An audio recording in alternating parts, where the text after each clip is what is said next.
সকালে বাংলাদেশ, আপনাদের সবাইকে স্বাগত। রুনি আছি, সঙ্গে আছি মাসুম রাব্বিও। যেমনটি রুনিয়ার হাতে দেখা যাচ্ছে, আমরা পত্রিকা নিয়ে ফিরেছি। এই মুহূর্তে একটু পত্রিকার পাতায় চোখ রাখতে চাই। দর্শক, আপনাদের পত্রিকার প্রধান প্রধান শিরোনামগুলো জানিয়ে দিতে চাই। আমার কাছে প্রথমে রয়েছে সত্যের সন্ধানে নির্ভীক যুগান্তরের একটি সংখ্যা। সেখানে লালকালিতে প্রথমেই যে শিরোনামটি আপনাদের জানাতে চাই, হাসিনার বিতর্কিত ৩ নির্বাচন প্রশাসনের হাতেই সর্বনাশ, প্রধান উপদেষ্টার কাছে কমিশনের রিপোর্ট জমা। মুস্তাফিজকে ছাড়াই ভারতে খেলতে হবে, বাংলাদেশের না। সংস্কার বাস্তবায়নে গণভোট না জিতলে বড় সংকটে পড়বে দেশ। না জয়ী হওয়ার কোনো আশঙ্কা দেখছি না, অধ্যাপক আলী রিয়াজ। গণভোট নিয়ে নেতিবাচক প্রোপাগান্ডা আছে, ডক্টর সাব্বির আহমেদ। চলতি শিক্ষাবর্ষে প্রাথমিক স্তর বদলাচ্ছে, মূল্যায়ন পদ্ধতি হচ্ছে যুগোপযোগী। অপরাধ মানসিকতা তৈরির ভয়ঙ্কর ফাঁদ অ্যালগোরিদম। এ সম্পর্কিত একটি বিস্তারিত প্রতিবেদন রয়েছে, দর্শক চাইলে আপনারা পড়ে দেখতে পারেন। ট্রাম্পের হুমকির জবাবে আরাগচি, ইরান যুদ্ধ চায় না, তবে সম্পূর্ণ প্রস্তুত। আমদানি নির্ভরতার পথে হাঁটছে বাংলাদেশ, ভুল নীতি ও ষড়যন্ত্রের ফাঁদে টেক্সটাইল। আজ শেষ পর্ব, সে সম্পর্কিত একটি বিস্তারিত প্রতিবেদন রয়েছে, দর্শক চাইলে আপনারা পড়ে দেখতে পারেন। রুনিয়া, এই ছিল আমার হাতে থাকা যুগান্তরের প্রথম পাতা থেকে প্রধান প্রধান শিরোনাম। ধন্যবাদ রাব্বি। আমার হাতে আছে দৈনিক ইত্তেফাক। ইত্তেফাকের প্রথম পাতাতে আসলে একই ধরনেরই রিপোর্ট দেওয়া হয়েছে, কিন্তু তার মধ্যে কিছু কিছু ভিন্ন শিরোনাম আছে। তারা বড় করে যেটাকে শিরোনাম করেছে সেটা হচ্ছে নির্বাচনের জয় পরাজয় গুরুত্বপূর্ণ ভূমিকা রাখতে পারে পোস্টাল ব্যালট। তার সাথে ইরানে বিক্ষোভ থামেনি, রাস্তায় সরকার সমর্থকরা, নিহত বেড়েছে ৬ শতাধিক। ঠিক মাঝ বরাবর যে খবরটি আছে, নির্বাচনের পর নিজ কাজে ফিরব, রাজনীতিতে বা সরকারি পদে থাকার ইচ্ছে নেই ডক্টর ইউনূস। এবং বাংলাদেশের পক্ষে ভারতে খেলা সম্ভব নয় বলেছেন আসিফ নজরুল। এবং তার সাথে অন্যান্য যে খবরগুলো আছে তার মধ্যে বিতর্কিত ৩ নির্বাচন নিয়ে প্রতিবেদন, যেটা যদি একটু নিচের দিকে নামি তাহলে আমরা দেখতে পাবো ২০১৮ সালে ৮০% কেন্দ্রে সিল মারা হয় রাতে, এবং ২ লাখ কোটি টাকার সংশোধিত এডিপির অনুমোদন, সেটাও তারা করেছেন। প্রথম পাতার শিরোনাম। শেষ পাতার একটি শিরোনাম শুধু পড়ে শোনাতে চাই দর্শকদেরকে, সেটা হচ্ছে ভেনেজুয়েলার ভারপ্রাপ্ত প্রেসিডেন্ট ট্রাম্প। এই ছিল আমার কাছে দৈনিক ইত্তেফাকের প্রথম এবং শেষ পাতা থেকে বেশ কিছু শিরোনাম। রুনিয়া, আমার কাছে সমকালের একটি সংখ্যা রয়েছে, সেখানে প্রথম পাতায় একটি সৌর বিদ্যুৎ নিয়ে সিপিডি সমকাল জরিপ, সেটির বিস্তারিত একটি সচিত্র প্রতিবেদন তুলে ধরা হয়েছে। বাসাবাড়ির ৪৭% অকার্যকর, রুফটপেই ভবিষ্যৎ। Centre for policy dialogue CPD ও দৈনিক সমকাল যৌথভাবে একটি জরিপ পরিচালনা করেছে। জরিপের বিষয়, দেশে সোলার হোম সিস্টেম ব্যবহারের ক্রমহ্রাসমান পরিস্থিতি মূল্যায়ন। ঘরে আলোর পর্যাপ্ততা, সোলার ব্যবহারের কারণ, বিদ্যুৎ পরিচালিত যন্ত্রপাতি, সব শতাংশ আকারে তুলে ধরা হয়েছে। শেষ পাতায় একটু চোখ রাখতে চাই, সেখানে কিছু শিরোনাম রয়েছে, সেগুলো দর্শক আপনাদের জানিয়ে দিতে চাই। নেট মিটারিং হতে পারে প্রণোদনা, সৌরবিদ্যুতে উজ্জ্বল বেদেপল্লী, গ্রাহক চান সাশ্রয়ী সংযোগ, জরিপের পদ্ধতি ও আওতা। এ সম্পর্কিত বিস্তারিত একটি প্রতিবেদন রয়েছে, দর্শক চাইলে আপনারা পড়ে দেখতে পারেন। রুনিয়া, এই ছিল আমার কাছে থাকা সমকাল থেকে প্রধান শিরোনাম। ধন্যবাদ। আমার হাতে আছে দৈনিক কালবেলা। কালবেলা থেকে যে শিরোনামগুলো আপনাদেরকে পড়ে শোনাতে চাই, তারা বড় করে যেটাকে লালকালিতে শিরোনাম করেছে সেটা হচ্ছে কূটনীতিতে রাষ্ট্র পরিচালনার ভাবনা জানাচ্ছে বিএনপি, এবং তার সাথে পরিকল্পনা বাস্তবায়নে রাষ্ট্রীয়ভাবে ব্যবহৃত হয় প্রশাসন, পুলিশ, ইসি ও গোয়েন্দা সংস্থার একাংশ। সেটা হচ্ছে বিতর্কিত ৩ নির্বাচনের তদন্ত প্রতিবেদন জমা দেওয়া হয়েছে সেটাকে ঘিরে। মিয়ানমার রোহিঙ্গাদের জীবনে নরক সৃষ্টি করেছে গাম্বিয়ার বরাদ্দে, সেটা ছাপা হয়েছে। নাফ নদে মাইন বিস্ফোরণে উড়ে গেল বাংলাদেশি জেলের পা, এবং তার সাথে শেখ হাসিনা সহ ১১৩ জনকে অব্যাহতির সুপারিশ। আমলাতন্ত্রের কাছে আত্মসমর্পণ করেছে অন্তর্বর্তী সরকার, সেটাকেও তারা করেছেন শিরোনাম। নির্বাচনে কালো টাকার দৌরত্ব ঠেকাতে মাঠে নামছে দুদক এবং বিক্ষোভ নিয়ন্ত্রণের দাবি ইরানে যুক্তরাষ্ট্রের সঙ্গে সংলাপেও রাজি। এই ছিল আমার কাছে দৈনিক কালবেলার প্রথম পাতা থেকে বেশ কিছু শিরোনাম। রুনিয়া, আমার কাছে আজকের পত্রিকার একটি সংখ্যা রয়েছে, সেখানে প্রথমেই লাল কালিতে যে শিরোনামটি দেখতে পাচ্ছি, ভোটে ভয় পাচ্ছে পুলিশ, নির্বাচনী দায়িত্ব, মাঠ পর্যায়ে দায়িত্ব পালনের সময় রাজনৈতিক চাপ নিয়ে শঙ্কা, ভোটের দিন স্বাধীন ও চাপমুক্তভাবে কাজের নিশ্চয়তা দাবি, ব্যর্থ হলে পুলিশের গ্রহণযোগ্যতা আরও সংকটে পড়তে পারে। 22 জানুয়ারি সিলেট থেকে ভোটের প্রচার শুরু করবেন তারেক রহমান। প্রার্থিতা ফিরে পেলেন আরও 41 জন, 3 দিনে বৈধ 150। কমিশনের প্রতিবেদন, প্রশাসন, পুলিশ, ইসি, গোয়েন্দাদের একটি অংশকে রাষ্ট্রীয়ভাবে ব্যবহার করা হয়। নির্বাচন ডাকাতি যাতে আর কখনো না ঘটে সে ব্যবস্থা করতে হবে ডক্টর ইউনূস। 3 সংসদ নির্বাচনে জবরদখল হয় রাষ্ট্রের সর্বোচ্চ সিদ্ধান্তে।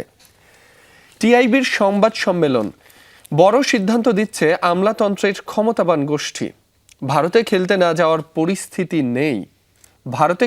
যাওয়ার পরিস্থিতি নেই বলছেন আসিফ নজরুল। আসিফ মাহমুদ সজীব ভুইয়া, ভোটে এনসিপি ত্রিশাসনে লড়বে আসিফ। এনসিপি ত্যাগীদের নতুন প্ল্যাটফর্ম জনযাত্রা। শিক্ষা প্রতিষ্ঠানের প্রধান নিয়োগ হবে পরীক্ষায়, নীতিমালায় খসড়া চূড়ান্ত। লিখিত ও মৌখিক পরীক্ষা নিয়ে নিয়োগের সুপারিশ করবে এনটিআরসিএ। 100 নম্বরের মধ্যে লিখিত বা বাছায় 80 নম্বর, সনদে 12, মৌখিকে 8। ব্লেন্ড টি ক্রিস্টেনসেন, নতুন মার্কিন রাষ্ট্রদূত ক্রিস্টেনসেন ঢাকায়। ইরানে হামলার চিন্তা ট্রাম্পের, ইরানের নিরাপত্তা বাহিনীগুলোর বিরুদ্ধে অভিযানের চিন্তা ট্রাম্পের। নিহতের সংখ্যা 500 ছড়িয়েছে। এখনও ইন্টারনেট, টেলিফোন বন্ধ। যুক্তরাষ্ট্রকে পাল্টা জবাব দেওয়ার ঘোষণা, সঙ্গে আলোচনার প্রস্তাব ইরানের। রুনিয়া, এই ছিল আমার হাতে থাকা আজকের পত্রিকা থেকে প্রধান প্রধান শিরোনামগুলো। ধন্যবাদ রাব্বি। আমার কাছে আছে মঙ্গলবারের প্রথম আলো। প্রথম আলো থেকে যে খবরগুলো পড়তে চাই, প্রথম পাতায় শিরোনামগুলো সাধারণত আসলে সবগুলো জাতীয় দৈনিক আজকে একইভাবেই সাজিয়েছে। ট্রাম্পের হুমকি, যুদ্ধ না চাইলেও প্রস্তুত ইরান, এটাকে তারা করেছেন শিরোনাম। তার সাথে টিআইবির পর্যবেক্ষণ, সংস্কার পরিপন্থী অনেক সিদ্ধান্ত নিয়েছে সরকার, এবং শহীদ হাদি হত্যা মামলা চার্জশিট গ্রহণ বিষয়ে শুনানি বৃহস্পতিবার, এবং ইরানের হস্তক্ষেপ প্রশ্নে দ্বিধায় ট্রাম্প। যদি শেষের পাতায় চলে যাই, সেখানে আসলে কিছু শিরোনাম আছে যেটা আসলে জানবার এবং পড়বার মতন। সুন্দরবনে বাঘের নতুন বিপদ, হরিণ শিকারের পাতা ফাঁদ, এবং মনন চর্চায় বই নিয়ে ব্যতিক্রমী মেলা, সেটাকেও তারা করেছেন শিরোনাম। রোহিঙ্গাদের জীবন বিভীষিকাময় করে তুলেছে মিয়ানমার, সেটাও এসেছে শিরোনাম হয়ে। মানিকগঞ্জ সদর হাসপাতাল থেকে গৃহবধূকে ধর্ষণের অভিযোগে আটক 2 আনসার সদস্য, এবং ডেঙ্গুতে বছরের প্রথম মৃত্যু, এটাও এসেছে প্রথম আলোর শেষ পাতার শিরোনামে। এই ছিল আমার কাছে প্রথম আলোর প্রথম এবং শেষ পাতা থেকে বেশ কিছু শিরোনাম। আমার কাছে আমার দেশের একটি অনলাইন সংখ্যা রয়েছে, সেখান থেকেও কিছু শিরোনাম দর্শকদের জানিয়ে দিতে চাই। জামায়াত সহ 11 দলের সমঝোতা চূড়ান্ত পর্যায়ে, ত্রয়োদশ সংসদ নির্বাচন ঘোষণা আসতে পারে কাল। জয়ের সম্ভাবনা দেখে প্রার্থী চূড়ান্ত করা হচ্ছে। মানবতা বিরোধী অপরাধ ট্রাইব্যুনালে সালমান ও আনিসুলের বিচার শুরু। আমেরিকার হুমকি, ইরানের পাল্টা হুঁশিয়ারি, প্রায় 650 বিক্ষোভকারী নিহত। তদন্ত প্রতিবেদন জমা, হাসিনার সব নির্বাচন ছিল সাজানো। নির্বাচন ডাকাতি আর যেন না ঘটে সেই ব্যবস্থা করতে হবে বলছেন প্রধান উপদেষ্টা। প্রমাণ মিলল 2008 সালের নির্বাচনের ব্যাপক কারচুপির। ইসিতে আপিল শুনানি, তৃতীয় দিনে প্রার্থিতা ফিরে পেলেন আরও 41 জন। বাংলাদেশি সাংবাদিকদের বললেন পাকিস্তানি কর্মকর্তা, দক্ষিণ এশিয়ায় অস্থিতিশীলতার জন্য ভারত দায়ী। ঢাকায় পৌঁছেছেন নতুন মার্কিন রাষ্ট্রদূত ব্রেন্ট ক্রিস্টেনসেন। রুনিয়া, এই ছিল আমার হাতে থাকা আমার দেশের অনলাইন সংখ্যা থেকে প্রধান প্রধান শিরোনাম। আজকে কিন্তু সবগুলো পত্রিকা মোটামুটি একই ধরনের শিরোনাম কিন্তু করেছে, কিন্তু নির্বাচন 3টি নির্বাচনকে ঘিরে সেটাকে যে একটা না স্টেট সাজিয়ে সেই নির্বাচনটা করা হয়েছে, সেটাও আসলে ডেইলি স্টারও কিন্তু একইভাবেই শিরোনামটা করেছে। কিন্তু যে কথাটা বারবার ঘুরে ফিরে এসেছে সেটা হচ্ছে আমার মনে হয় যুগান্তরের প্রথম পাতাতেও ছিল যে প্রশাসনের ভূমিকা, এবং এই যে মানে কালবেলাতে যে রিপোর্টটি করা হয়েছে টিআইবি যেটা বলেছে তাদের সংবাদ সম্মেলনে, যে আমলাতন্ত্রের কাছে আত্মসমর্পণ করেছে অন্তর্বর্তী সরকার।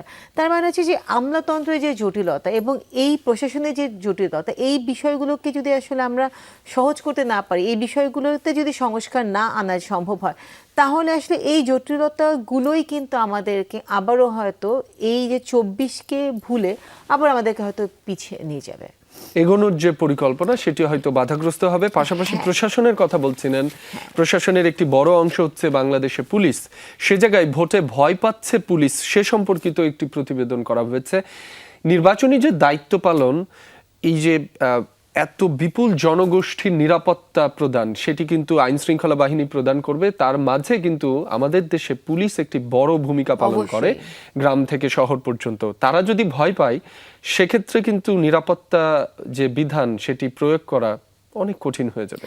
এবং এই যে এই মুহূর্তে কিন্তু আসলে আমরা দেখছি বারবার কিন্তু বলা হচ্ছে যে আইন শৃঙ্খলা পরিস্থিতি আসলে এখনো সেটার উন্নতি হয়নি, এবং গতকাল মির্জা ফখরুল আসলে একই কথাই বলেছেন যে আসলে সরকার এক্ষেত্রে ব্যর্থ হয়েছে। তো আইন শৃঙ্খলা পরিস্থিতি যদি উন্নতি সম্ভব না হয় এবং নির্বাচন যেখানে আসছে সেখানে কিন্তু এই বিষয়টা আরো অনেক বেশি চ্যালেঞ্জিং হয়ে যাবে, শুধুমাত্র জনগণের জন্য না, যারা তাদেরকে নিরাপত্তা দিচ্ছেন তাদের জন্যও কিন্তু। একেবারেই তাই। এক্ষেত্রে আমার মনে হয় সুনাগরিক হিসেবে নিজেদের গড়ে তোলা অনেকাংশে গুরুত্বপূর্ণ। এই ওয়ার্ডটি যত গ্রাম থেকে শহরে ছড়িয়ে যাবে, সুনাগরিকের দায়িত্ব হচ্ছে আইন শৃঙ্খলা বাহিনীকে সহযোগিতা করা অনেকাংশে সঠিকভাবে। আমার যে দাবি রয়েছে সেটি তো আমি অবশ্যই বলবো, পাশাপাশি তাদেরও সহযোগিতা করতে হবে তথ্যের মাধ্যমে, কখনো কখনো সহনশীলতার মাধ্যমে। অবশ্যই এটা খুবই ভালো কথা যে শুধুমাত্র তথ্য না, সেটা হচ্ছে সহনশীলতাও আসলে অনেক বড় একটা বিষয় একটা সুনাগরিক হওয়ার জন্য।